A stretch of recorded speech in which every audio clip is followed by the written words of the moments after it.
Boa noite, meu irmão, minha irmã, meu amigo, minha amiga. Você que nos acompanha na página Pregações Espíritas no Facebook e você que está inscrito no canal Pregações Espíritas no YouTube. Sejam todos muito bem-vindos a mais uma pregação de sábado às 20 horas. Hoje, dia 17 de fevereiro de 2024. Como leitura preparatória para a nossa prece, nós vamos ler do Evangelho de Mateus, capítulo 14, versículos 15 a 20. É a narrativa da primeira multiplicação de pães. Disseram-lhe os discípulos: este lugar é deserto e o dia já declina. Despede, pois, a multidão, para que, indo às aldeias vizinhas, comprem alguma coisa para comer. Dai-lhes vós de comer, replicou Jesus. Retrucaram-lhe: como, Senhor? Se só temos aqui 5 pães e 2 peixes. Disse-lhe ele: trazei-mos cá. E tendo mandado a multidão que se assentasse sobre a relva, tomou os 5 pães e os 2 peixes, e erguendo os olhos ao céu, deu graças, e partindo os pães, entregou-os aos discípulos, que a seu turno os distribuíam ao povo. E todos comeram e se fartaram, e do que restou, levantaram 12 cestos. Ora, os que comeram foram cerca de 5.000 homens, além de mulheres e crianças. Vamos fazer a nossa oração inicial. Jesus, nosso Mestre, Deus, nosso Pai, amigos e benfeitores espirituais, espíritos familiares e simpáticos, nossos anjos guardiões. A todos vós pedimos a bênção, a intercessão, a inspiração, neste momento em que estamos reunidos em Teu nome, Senhor Jesus, para estudarmos as Tuas lições, as Tuas verdades, provindas diretamente de Deus, os atos, os fatos que Tu praticaste e vivenciaste, e que para muitos de nós ainda permanecem com algum mistério, algum enigma, dado que somos espíritos atrasados ainda, dado que não temos condições intelectuais, condições morais de entendermos a Ti, Senhor, mas que com a Tua misericórdia, com a Tua bênção, temos recebido os missionários, os Teus enviados, os Teus trabalhadores, os nossos amigos e benfeitores espirituais, para nos ajudarem a entendermos. E por isso, dando graças por mais esta bênção, por mais esta oportunidade, hoje que refletiremos sobre o milagre da primeira multiplicação dos pães e dos peixes, pedimos permissão para iniciar a pregação de hoje. Que assim seja. Meus irmãos,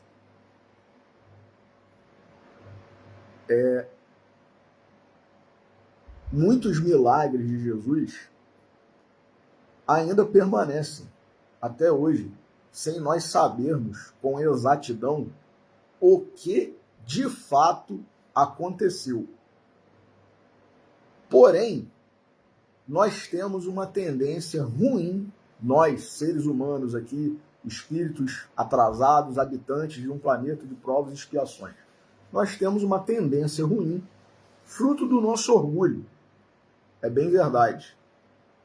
Muitas vezes inconsciente, mas outras consciente. De trazer Jesus para o nosso nível, para o nosso padrão, como se ele fosse como nós outros. O que não é verdade. Jesus não é como nós. Não foi, não é e nunca será.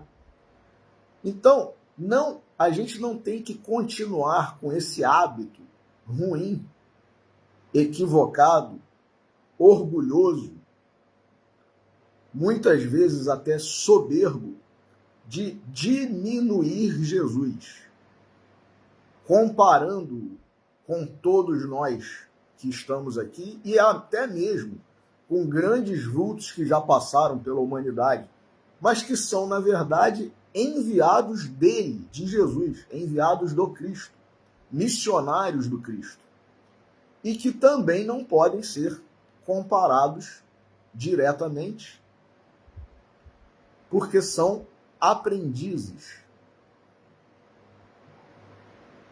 Então,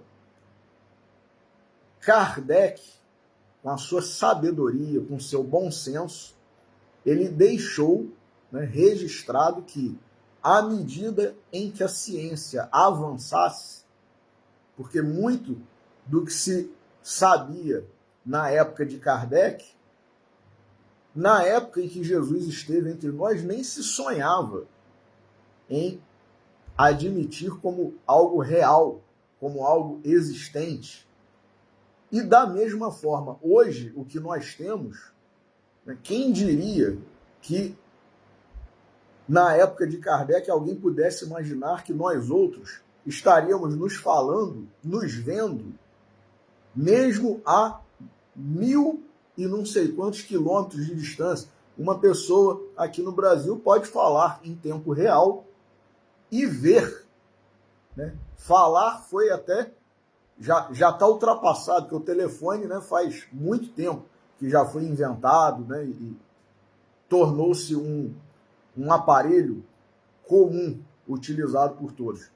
Mas hoje em dia, o próprio telefone, que agora é móvel, né, um aparelho móvel, que está conosco a todo tempo, a todo momento, colocamos no bolso, né, do nosso paletó, da nossa calça, as mulheres colocam nas suas bolsas, enfim, levamos conosco esse aparelho que não somente permite que nós falemos com qualquer pessoa que esteja na nossa cidade, no nosso estado, no nosso país, como em outro continente, no extremo oposto do planeta. Permite que nós nos vejamos, como nós estamos fazendo aqui agora com essa live. Alguém na época em que Kardec estava entre nós poderia imaginar isso? Não. Né?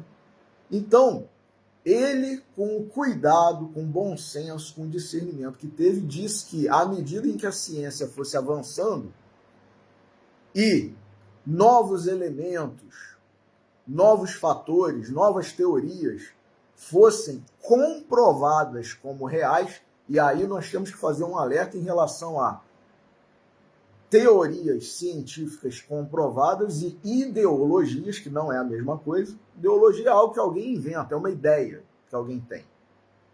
Se isso não for comprovado cientificamente, vai continuar sendo uma ideologia.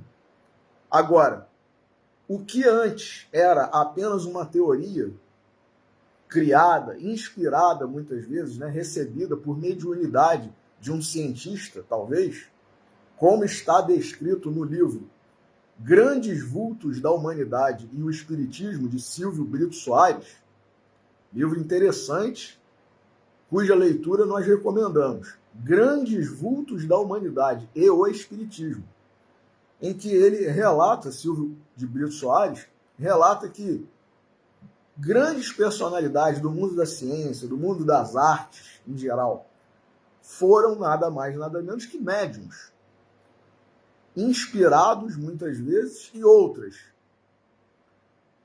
praticamente psicógrafos, né, até mesmo, né, os pintores, escultores, há relatos de que eles sentiam a influência direta nas suas mãos, como se alguém estivesse a ajudá-los a escrever, a pintar, a esculpir. Então, na medida em que esses cientistas, esses grandes gênios da humanidade recebem inspiração direta, uma teoria que venha a ser criada por um cientista e que depois se comprova, deixa de ser apenas uma teoria e passa a ser ciência propriamente dita. E a gente tem que respeitar isso. Agora, ideologias, né? Muitas pessoas podem ter ideias que não vêm a se comprovar reais. Então a gente tem que ter cuidado, né, e saber fazer a diferença do que é uma teoria científica, uma tese, mesmo que inovadora ainda, mas que é uma tese científica, de uma apenas ideologia. E aí, repetindo, Kardec, com seu bom senso, com seu cuidado, ele que era um homem envolvido com ciência, com a educação na França, ele diz que, à medida em que a ciência fosse avançando e fossem comprovados novos métodos, novas teorias e alguns fatos, alguns atos desmistificados, era para que nós acompanhássemos o que a ciência estivesse a dizer. Por quê? Porque muita coisa que lá na época de Jesus não se explicava, na época de Kardec já se explicava. Muita coisa que na época de Kardec não se explicava, hoje já se explica. Então, a gente tem que ter primeiro isso, sedimentado em nossas mentes, em nossos corações, e termos esse cuidado, esse discernimento, esse bom senso. Então, por exemplo, a gente com essa tendência de diminuir Jesus, a gente tem, lógico, como via de consequência, a tendência de, primeiramente, negar um determinado fato e, ainda que nós não tenhamos como sustentar a negativa, nós temos a tendência de diminuir. Ou, como tem uma palavra que está na moda agora, né, e que a gente tem que ter cuidado também, a gente tem a tendência de ressignificar. E aí a gente já parte para o campo do metaforizar. A gente pega algo que é real, que aconteceu, e metaforiza, ou seja, torna aquilo uma metáfora, uma alegoria.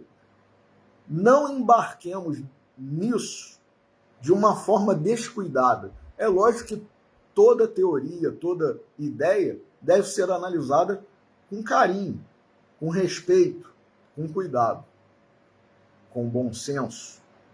Agora, se hoje há elementos que pelo menos indicam que algo que nós não entendíamos, não considerávamos como possível, já é considerado como possível, não é nada antinatural, sobrenatural, como muitos de nós dizemos, né?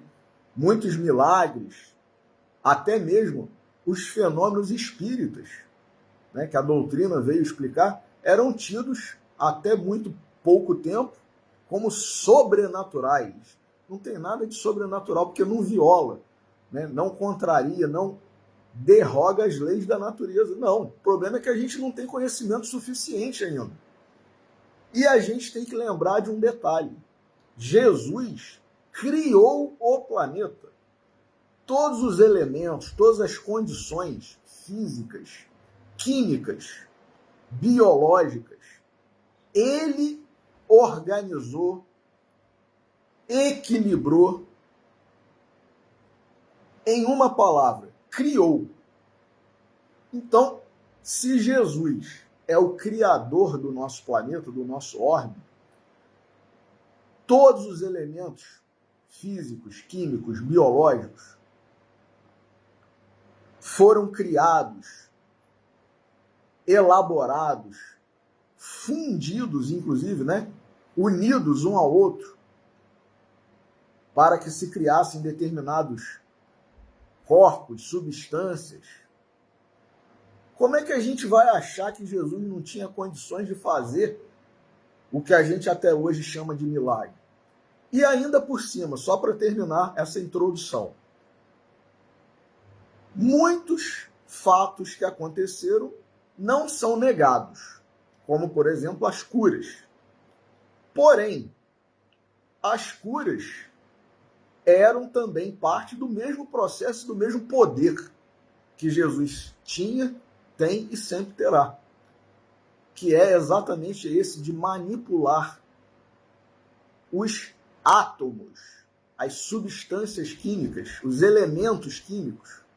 Quem já estudou química aí, né, tabela periódica e tal. Então, se a gente juntar duas moléculas de água com uma de oxigênio, são dois gases, vai dar a substância líquida conhecida como água, H2O. Então, Jesus que fez isso tudo, meus irmãos. O conhecimento dele de química, de física, de fisicoquímica, de biologia e tudo mais, a gente pode pegar o maior químico que existe ou que já existiu hoje, que não vai estar à altura do conhecimento de química que Jesus tem e sempre teve. A gente pode pegar o maior físico, Einstein, Stephen Hawking, não tem o conhecimento igual ao conhecimento de física que Jesus tem. Então, se a gente não tem condições ainda de chegar no nível intelectual de Jesus, espiritual nem se fala, eu estou falando de nível intelectual, conhecimento científico mesmo, de Jesus, como é que nós podemos dizer que aquilo não aconteceu? Ah, não foi como a gente imagina, não foi como está narrado no Evangelho. Não podemos. Podemos sim teorizar, ter uma opinião. Pode ter sido isso. Foi isso que Kardec fez, com o seu bom senso e de acordo com o que tinha disponível na sua época. Agora, à medida que a ciência avança, o tempo passa. Hoje, por exemplo, nós sabemos que é possível, né, nos laboratórios aí dos cientistas, clonar um animal, um ser vivo. Quem não se lembra daquela ovelha Dolly, não é mesmo? Que foi clonada, resultado de uma clonagem. Não houve o nascimento da forma conhecida e tradicionalmente ocorrida, né, no mundo da biologia, no mundo animal, né? A ovelha Dolly não nasceu, ela foi criada, ela é o resultado de uma clonagem da ovelha, né, que era considerada a matriz, né, a sua mãe, digamos assim. Mas se é que a gente pode também chamar de mãe, nesse mundo de clonagem aí que os cientistas conseguiram chegar a esse resultado. Então, não podemos afirmar que não houve e também, se não entendemos, pelo menos creiamos que possa ter acontecido. Por quê? Porque Jesus tem poder total. Ele, em alguns episódios, né, estão narrados esses episódios, curou. Como é que se cura alguém que está com uma paralisia de nascença? Como é que se cura alguém que está com uma cegueira de nascença? Como é que se cura alguém que tem uma mão mirrada de nascença? Restaurando-se a plenitude, a saúde daquele órgão, daquela parte do corpo humano, daquele homem, daquela mulher. Muita coisa, hoje ainda, a ciência, né? Jesus não usou nenhum medicamento. Ele usou a oração, o poder da sua palavra, a imposição das suas mãos. Hoje ainda não se explica. Mas a gente sabe, por exemplo, nós principalmente espíritos, e não somente os espíritos, isso acontece no mundo, né? Inclusive, no livro A Gênese tem uma frase muito interessante que fala assim: Jesus, ao contrário de nós outros, ele não precisava, para fazer o milagre acontecer, por exemplo, o milagre da cura, que a gente sabe no meio espírita, nas igrejas católicas, muitos santos que foram canonizados, né? Padres, freiras, bispos, papas, que realizaram milagres. Na verdade, o que todos nós, né, temos, que está lá no livro dos médiuns, no item 159. Todos nós somos médiuns, em maior ou menor grau. Então, até a mediunidade curativa, se nós, né, ao longo de várias encarnações, começarmos a trabalhar a caridade, o amor, aquela vontade de ajudar, de fazer o bem, de minorar o sofrimento, a dor do nosso próximo, isso vai se desenvolvendo naturalmente. Vai chegar numa determinada encarnação, como, por exemplo, né, Peixotinho, que inclusive nesse mês de fevereiro faz aniversário, né? Se não me engano, no dia 1º de fevereiro foi aniversário dele. Francisco Peixoto Lins, médium de efeito físico, que trabalhava com espíritos como o Dr. Bezerra, Sheila, né? Na cura. E tantos outros, né, que a gente sabe que esses santos que eu acabei de citar aqui, muitos santos da Igreja Católica realizaram curas. Hoje ainda acontece isso. Tanto no movimento espírita, quanto no âmbito do catolicismo, em igrejas protestantes, né, igrejas evangélicas, que muitas vezes, tanto no espiritismo, quanto no catolicismo, quanto na igreja protestante ou evangélica, há fraude, charlatães, sim, mas há muito fenômeno real, verdadeiro. Né? Então, se nós, como está lá no livro, né, a Gênesis, que somos médiuns de algum espírito mais elevado, que tem esse magnetismo, condições de trabalhar esse magnetismo, essa energia curadora, conseguimos muitas vezes realizar uma cura. Jesus, que segundo está lá no livro A Gênesis, se foi médium de alguém, foi médium de Deus, diretamente, lógico, que não existia espírito acima de Jesus. Pode existir espírito do mesmo nível de Jesus. Isso também é um pouco complexo para nós outros. Mas, enfim, ele não precisava de um espírito superior para fazer o fenômeno acontecer, a cura, o milagre. Ele não precisava. Ele tinha força suficiente, espiritual, magnética, para fazer. Mas se a gente tivesse que considerar Jesus como um médium de cura, quem era o espírito, né? Quem, se é que a gente está usando o pronome correto, porque Kardec também, na sua sabedoria, na questão 1 do Livro dos Espíritos, diz que é Deus. Deus não é uma pessoa. Mas, enfim, se Jesus fosse médium de alguma energia, de alguma força, né, ele seria médium de Deus, diretamente. Algum de nós tem condições disso, né? E nós, muitas vezes, já conseguimos conquistar, né, como um Peixotinho, um Zé Arigó, por exemplo, e tantos outros, né, essa condição de curar com a ajuda do espírito elevado que nos acompanha, né, o espírito guia, o espírito elevado, o espírito benfeitor. Então, se nós conseguimos determinadas coisas, que dirá Jesus? Repito, Jesus criou o planeta. Então, por que não acreditar que ele multiplicou pães e peixes? Ah, mas, Rafael, isso contraria as leis da natureza. Que leis? A gente conhece todas as leis da natureza? Curar alguém sem medicamento, né, apenas com a imposição das mãos, também é ainda inexplicável, né? Eu já falei, inclusive, numa pregação uma vez, né? Muita gente, até no meio espírita, né, nega, não aceita a ressurreição de todos que Jesus ressuscitou. Lázaro, o filho da viúva de Naim, a filha de Jairo. E hoje,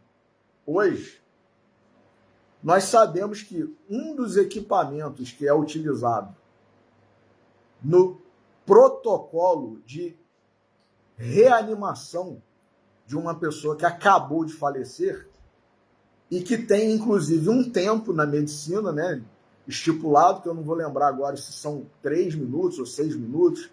Quem souber aí depois me ajude, né? Tem um protocolo de procedimento de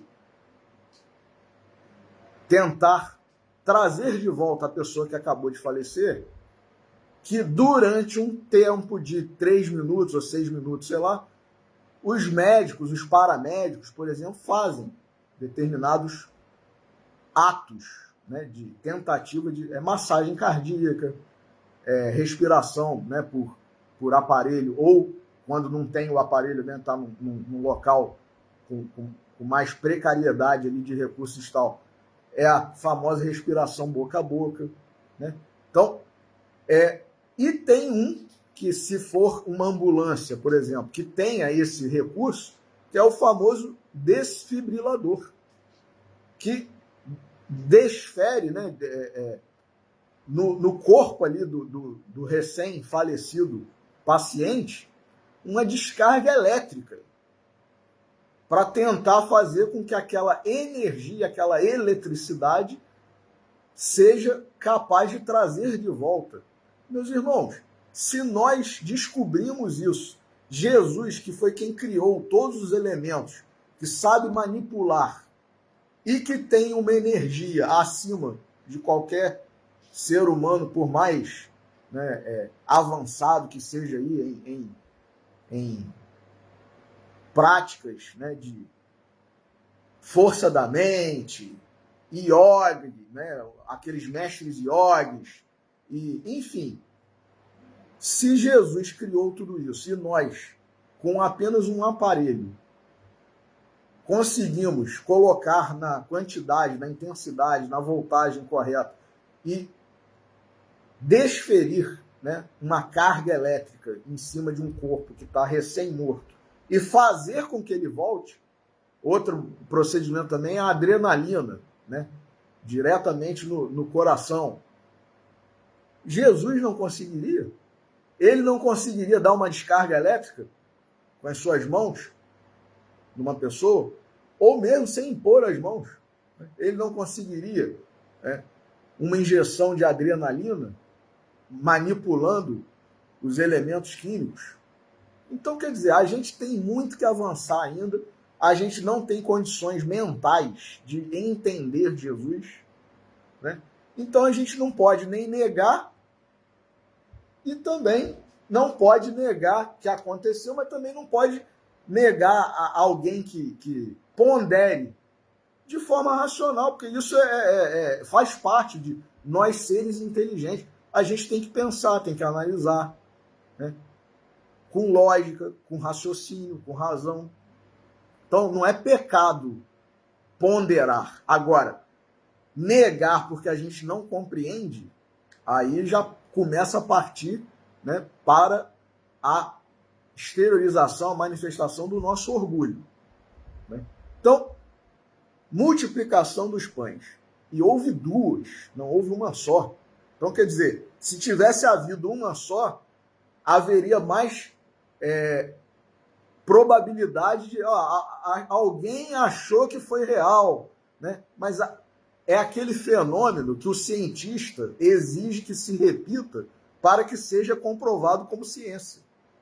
Se aconteceu 2 vezes o mesmo fenômeno, será que nas 2 vezes as pessoas acharam, né, de forma simbólica, energética, que estavam se alimentando e aí acabaram se saciando? Bom, quem está com fome, quem tem, né, pressão baixa, por exemplo, né, e demora para se alimentar, diabético, que já tomou a sua insulina e está num espaço entre uma refeição e outra, não tem nada que mude isso, meus irmãos. Você pode estar assistindo uma pregação maravilhosa lá, de seja quem for, vai fazer hipoglicemia no meio da pregação. É verdade ou não é?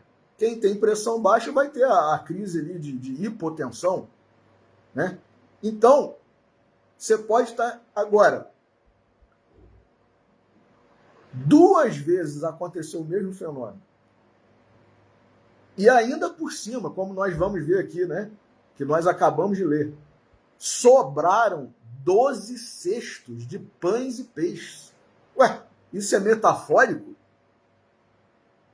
Qual o sentido, né, de uma metáfora, de um fenômeno, né, como dizem, né, esses que não acreditam, de suposta alimentação de mais de 5.000 homens? Qual o sentido metafórico de se sobrar uma quantidade equivalente a 12 cestos? Né?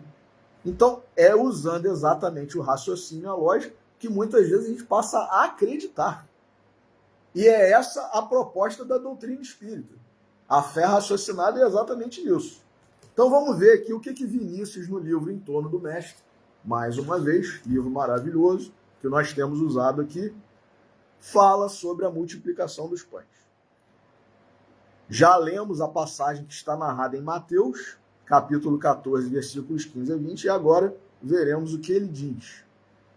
Com 5 pães e 2 peixes, diz o Evangelho, o Filho de Deus fartou uma multidão composta de mais de 5.000 pessoas.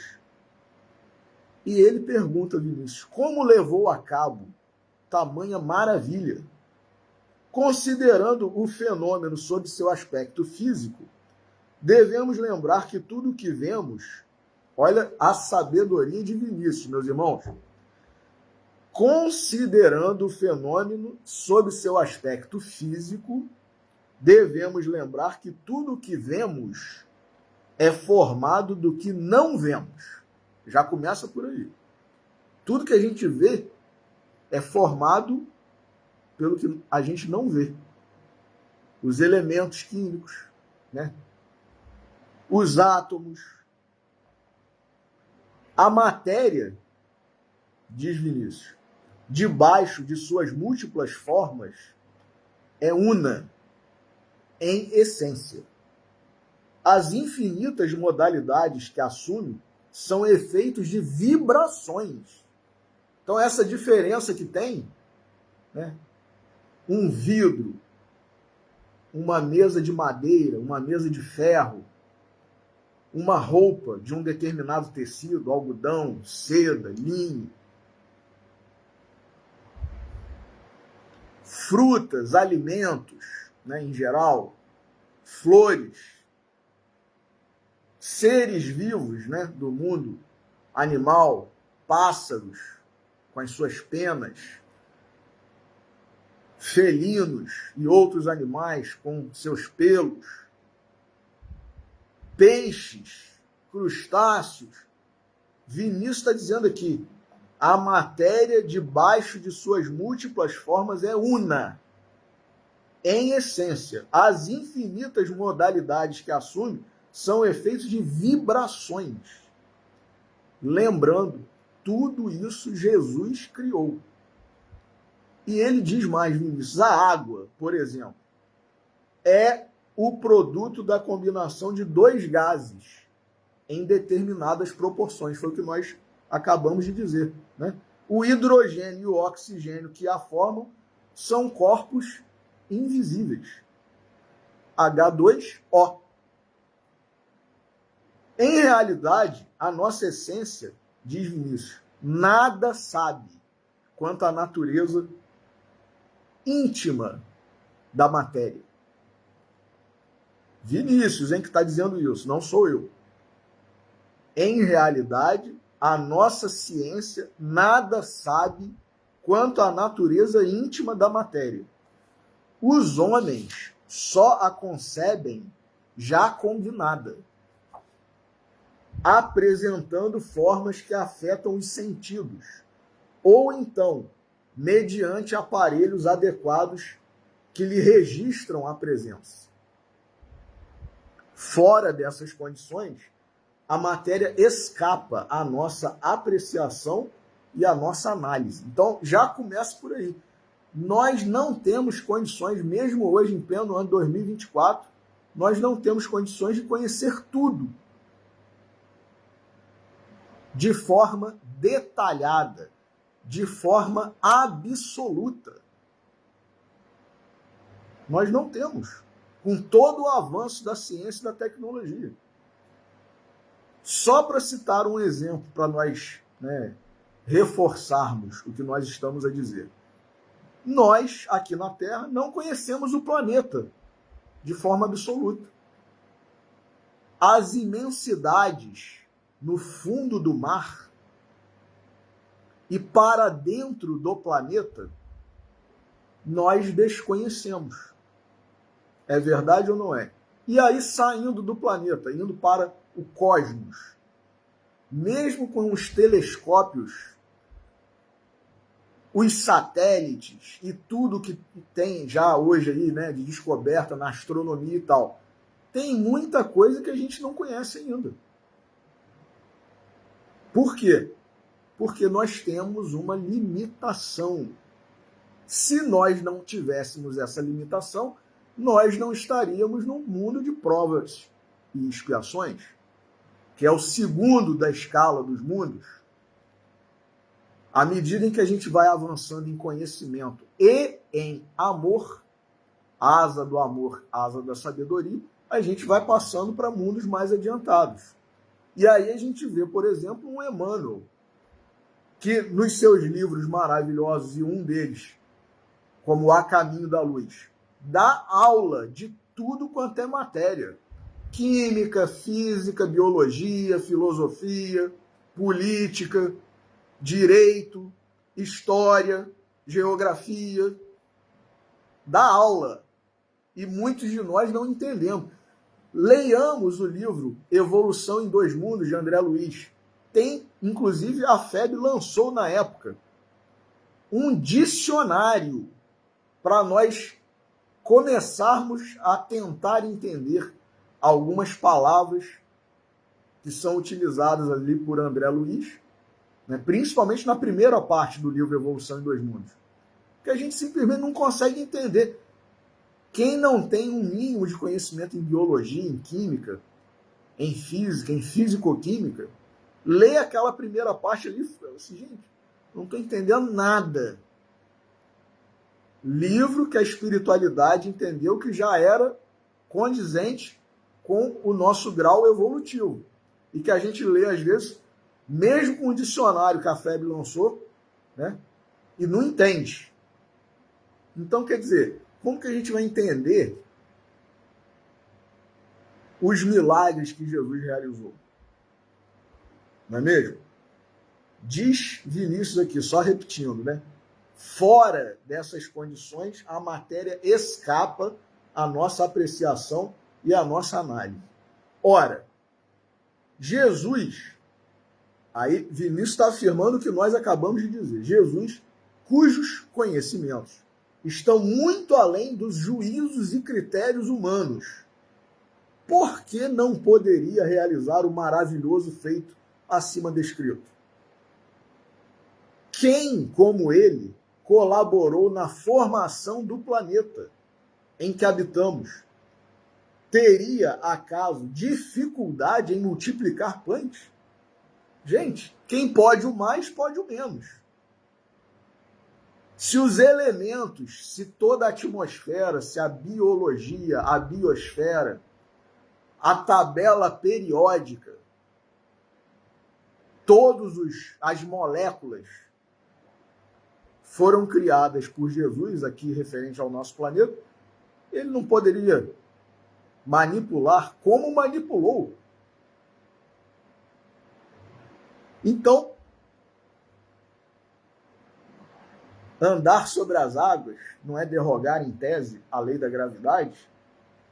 Desaparecer, como tentaram uma vez, jogá-lo de um precipício, e outra vez em que ele estava dentro do templo da sinagoga e se revelou como o Messias, cuja profecia havia dito que viria, e os fariseus quiseram matá-lo, ele desapareceu, tanto lá perto desse precipício, quanto de dentro do templo. Desapareceu e saiu.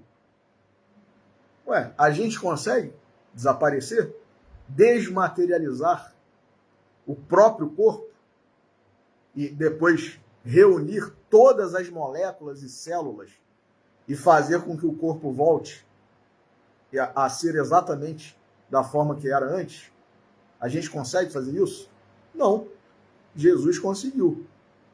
Então, quem como ele colaborou na formação do planeta em que habitamos teria acaso dificuldade em multiplicar pães? Pergunta Vinícius. Dizem que Deus tirou a terra do nada. Do nada, nada se tira.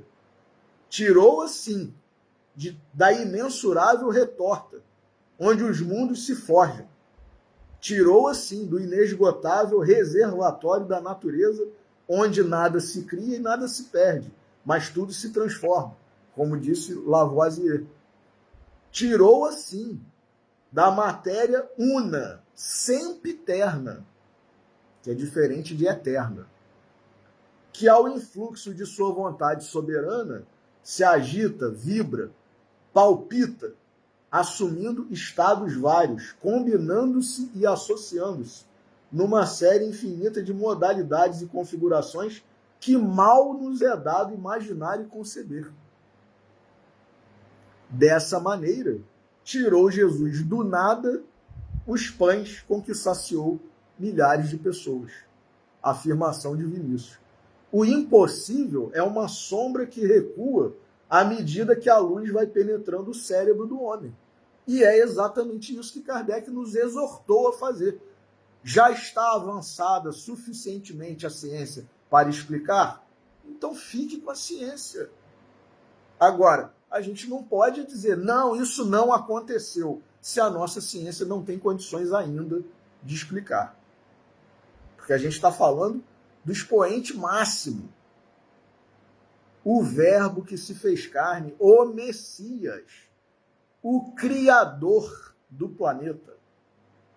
Eu já falei também sobre isso aqui. Jesus não era e não é apenas um governador. Governador, quando a gente elege, governador do estado, né, no qual nós residimos, né, temos o nosso domicílio, tá? A gente vai lá e vota para governador. Foi ele que criou o estado? Estado do Rio de Janeiro, Estado do Espírito Santo, Estado de Minas Gerais, Estado de São Paulo e todos os estados do nosso Brasil maravilhoso. O governador que está lá a exercer o cargo de governador, foi ele que criou o Estado? Não. Ele está ali apenas administrando. Jesus não. Jesus criou o planeta. É diferente. Jesus não está apenas administrando, ele criou.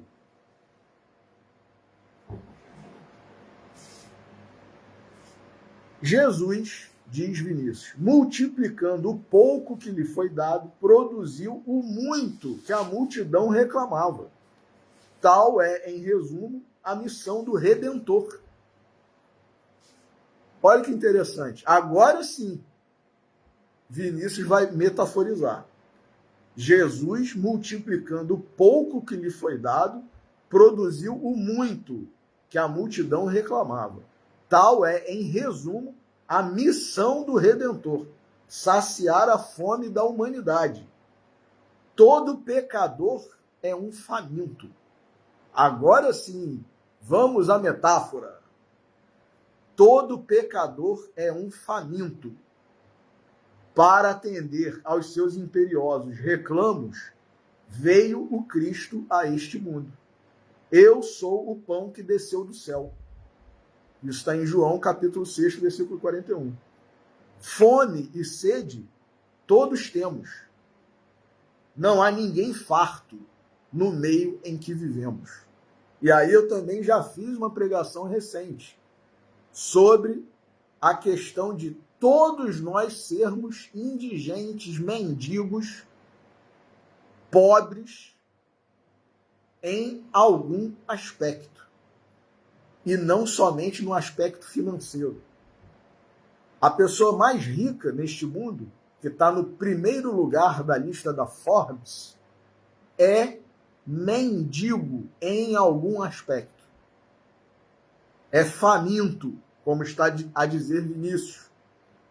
É um indigente em algum aspecto. Vejamos.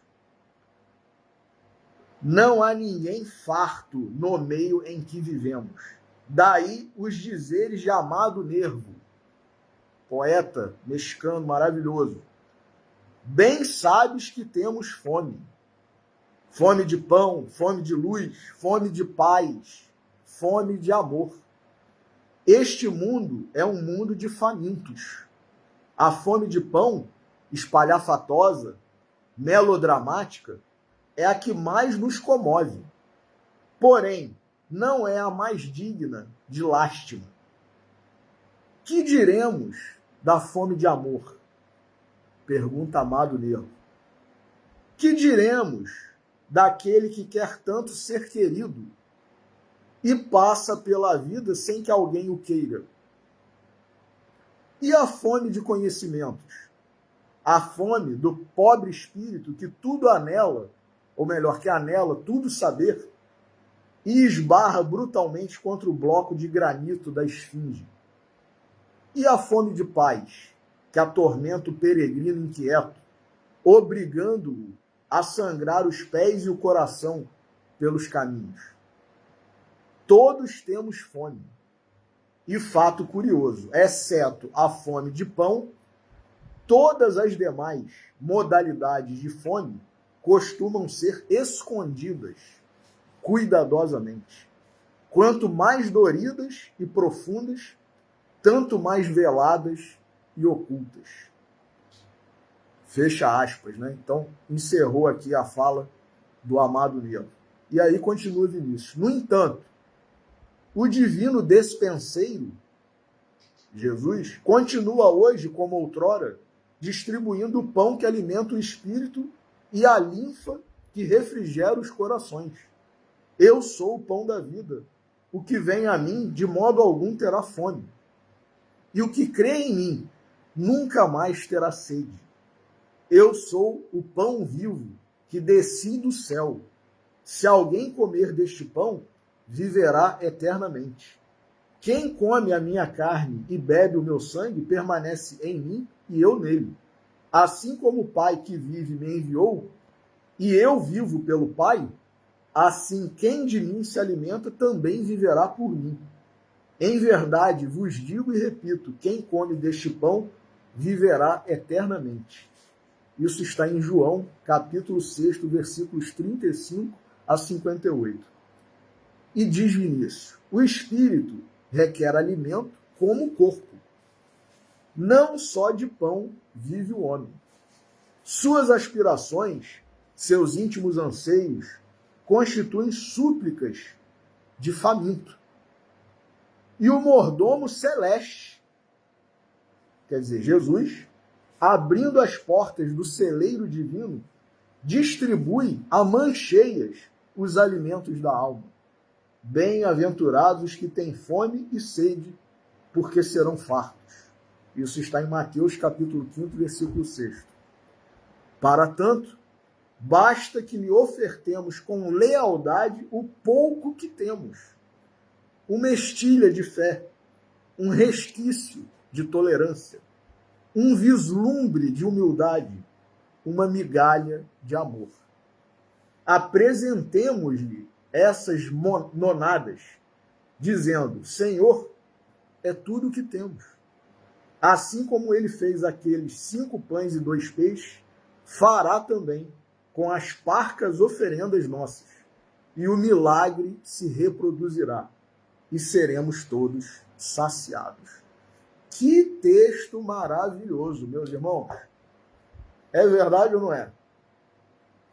Analisou de forma científica, racional, lógica e depois metafórica, transcendental, ou seja, do jeito que Jesus tem que ser analisado e compreendido, né? Só que mesmo assim, a gente ainda não tem capacidade de entender. A gente tem a ajuda de um Vinícius. E aí, dentro do coração de cada um de nós, as nossas mentes, a gente vai trabalhando, né? Refletindo, relendo o texto, né? Para aos poucos ir compreendendo, ir assimilando, né? E aí, para terminar a nossa reflexão, do livro Vinha de Luz, de Emmanuel, psicografado por Francisco Cândido Xavier, capítulo 91, Migalha e Multidão. E tendo mandado que a multidão se assentasse sobre a relva, tomou os 5 pães e os 2 peixes, e erguendo os olhos ao céu, os abençoou, e partindo os pães, deu aos discípulos, e os discípulos à multidão. Ainda tem outro detalhe. Por que Jesus oraria a Deus se fosse algo metafórico, né? Simbólico? Ele, digamos, né, pediu permissão, pediu autorização. Mais do que nunca foi um médium de Deus ali naquele momento. É verdade ou não é? Então, se fosse algo metafórico, simbólico, ele saciar simbolicamente as pessoas, ele não precisaria, né, pedir permissão, agradecer a Deus. O poder de Jesus, mas ele, nesse momento, mais do que nunca, foi um médium de Deus.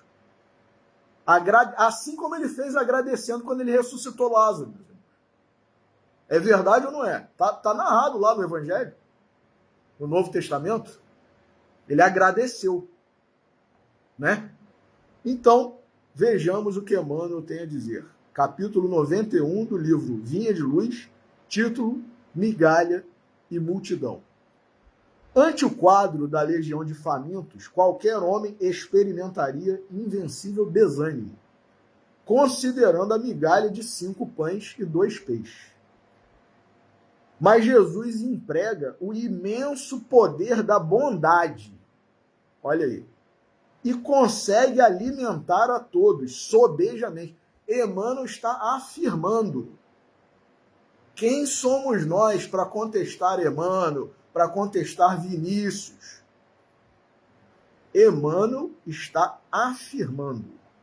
Mas Jesus emprega o imenso poder da bondade e consegue alimentar a todos, sobejamente. Tanto que sobraram 12 cestos. Continua Emmanuel. Observemos, contudo, que para isso toma os discípulos por intermediários. O ensinamento do mestre, nesse passo do Evangelho, é altamente simbólico. Agora, o ensinamento. Atentemos para que a gente não leia de forma rápida, precipitada.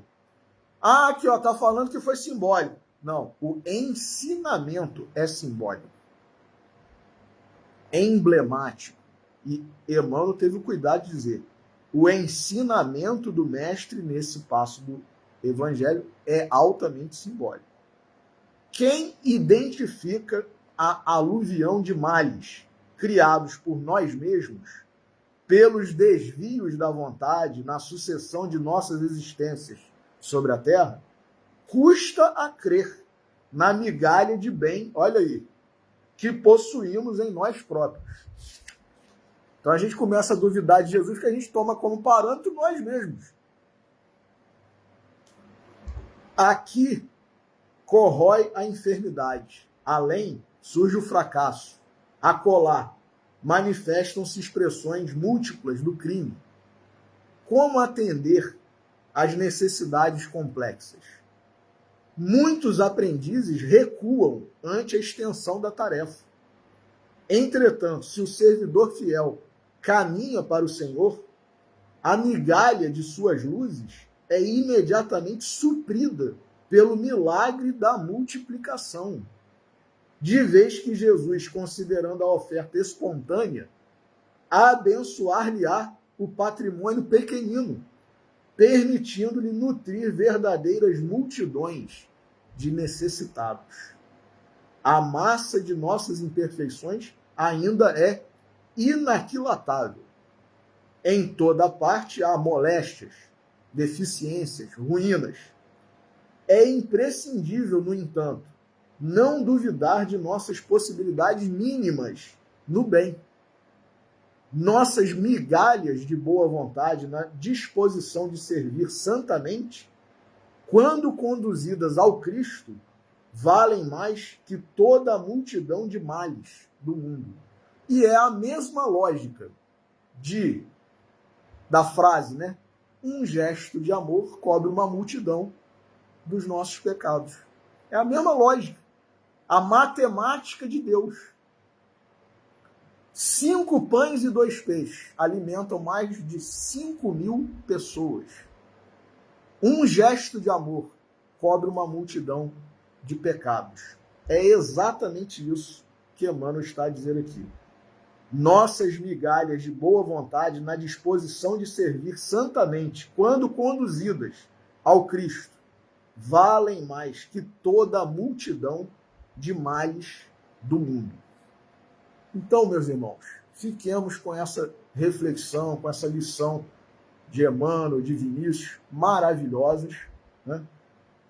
E que não tentemos trazer Jesus para o nível baixo em que nós estamos. Façamos diferente. Vamos ao nível alto de Jesus. Tentemos nos aproximar do nível alto de Jesus. E antes dele, né, de um Emmanuel, de um Vinícius e de tantos exemplos maravilhosos que nós temos, porque o caminho correto é esse, nós irmos em direção a ele e não trazermos ele para a nossa pequenez, né? Aí a gente vê deturpações, né? Coisas ridículas, desrespeitos, blasfêmias, né? Não incorramos nisso, né? Não sejamos cristãos sem Cristo. Pelo contrário, né? Avancemos para frente e para o alto sempre. E ofertemos, né? Ofereçamos as nossas migalhas, porque Jesus é capaz de multiplicá-las, meus irmãos, para o proveito de todos e para o proveito de nós próprios, né? Então, que Ele nos abençoe, que nós possamos guardar nos nossos corações, nas nossas mentes, esse e outros fatos maravilhosos da vida e da vinda de Jesus ao nosso planeta, e que nós nos esforcemos todos os dias para nos tornarmos melhores, né? E sempre, cada vez mais, cristãos verdadeiros. Então, que Jesus nos abençoe, que Deus nos abençoe, que a energia de Jesus, né, e dos Espíritos benfeitores possa alcançar a todos nós, cada lar, né, aqui representado, e que esses milagres possam se fazer presentes como se fazem ainda hoje, né? Multiplicando muitas vezes pães, peixes, curando muitas pessoas, né? Afastando espíritos inimigos que estão a nos prejudicar, a nos perseguir, e fazendo, né, o amor e a misericórdia de Deus e de Jesus presentes e inquestionáveis todos os dias em cada uma de nossas vidas. Então, meu muito obrigado a você que nos acompanhou, que nos acompanha. Um ótimo final de sábado, um ótimo domingo, uma ótima semana, e que Deus nos abençoe a todos. Boa noite.